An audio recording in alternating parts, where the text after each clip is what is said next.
উচ্চারণ স্থান অনুযায়ী স্বরবর্ণের শ্রেণীবিভাগ 47 বিশেষ প্রস্তুতি বাংলা ব্যাকরণের এই অংশটা খুব একটা টাফ অংশ, যেটা বলা হয় খুব ক্রিটিক্যাল প্রশ্ন হয় এই স্বরবর্ণ বা ব্যঞ্জনবর্ণ থেকে। তো উচ্চারণের স্থানটা আরও একটা ক্রিটিক্যাল। তো এখানে 1 নম্বর যেটা প্রশ্ন, কণ্ঠ বা জিহ্বামূলীয় বর্ণ কোনগুলো? অ আ আমরা যখন উচ্চারণ করবো এগুলো কণ্ঠ বা জিহ্বামূলীয় বর্ণ। তারপরে তালব্য বর্ণ আছে ই ই রস্বই দীর্ঘই, যেটা এটা আছে তালব্য বর্ণ রস্বই দীর্ঘই। 3 নম্বর হচ্ছে মূর্ধন্য বর্ণ বা পশ্চাৎ দন্তমূলীয় বর্ণ, মূর্ধা। এখানে পশ্চাৎ দন্তমূলীয় বর্ণ বা মূর্ধন্য দুইটাই একই।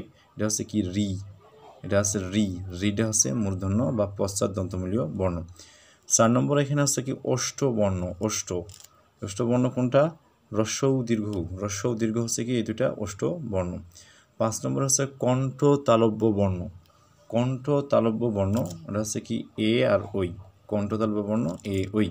এবং কণ্ঠস্থ বর্ণ, যেটা কণ্ঠস্থ যে বর্ণ এটা হচ্ছে ও ও, কণ্ঠস্থ এই বর্ণ হচ্ছে কণ্ঠস্থ বর্ণ, এটা হাস্যকর নাম হয়ে যায়, এটা হচ্ছে ও আর ও।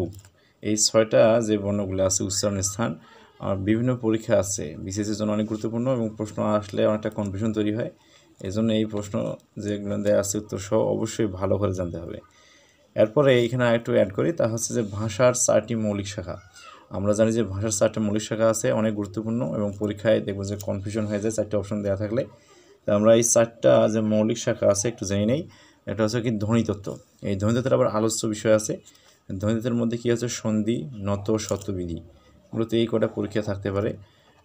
ধ্বনিতত্ত্ব কি? সন্ধি আছে, নত ও শতবিধি এই ধ্বনিতত্ত্বের মধ্যে। তারপর একটা আছে শব্দতত্ত্ব বা রূপতত্ত্ব, অনেক পরীক্ষায় এখান থেকে প্রশ্ন হয়। শব্দতত্ত্ব বা রূপতত্ত্বের মধ্যে আমরা কী কী পাবো? তা হচ্ছে শব্দ, প্রকৃতি প্রত্যয়, পুরুষ, কারক ও বিভক্তি, অনুসর্গ উপসর্গ, বচন, লিঙ্গ, বাচ্য। এই শব্দতত্ত্ব ও রূপতত্ত্ব থেকে অনেক প্রশ্ন আছে। এই যে এখানে দেওয়া আছে শব্দ, প্রকৃতি প্রত্যয়, পুরুষ, কারক, বিভক্তি, অনুসর্গ উপসর্গ, বচন, লিঙ্গ, বাচ্য, অনেক গুরুত্বপূর্ণ। এগুলো মুখস্থ মতো রাখতে হবে যাতে অ্যান্সার করা যায়।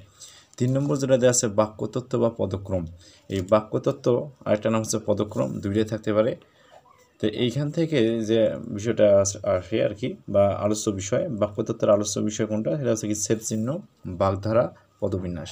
তাহলে ছেদ চিহ্ন বা জ্যোতি চিহ্নগুলো, বাগধারা আর কি পদবিন্যাস, এটা হচ্ছে বাক্যতত্ত্ব বা পদক্রমের আলোচনা। আর 4 নম্বর যেটা অর্থতত্ত্ব, শব্দের অর্থবিচার, বাক্যের অর্থবিচার, এই নিয়ে হচ্ছে অর্থতত্ত্ব। তো এখানে মূল যে বিষয়টা এই প্রথম 3টে 1 2 3 তিনটাই অনেক গুরুত্বপূর্ণ এবং 3টা থেকে অনেক প্রশ্ন আসছে পরীক্ষায়।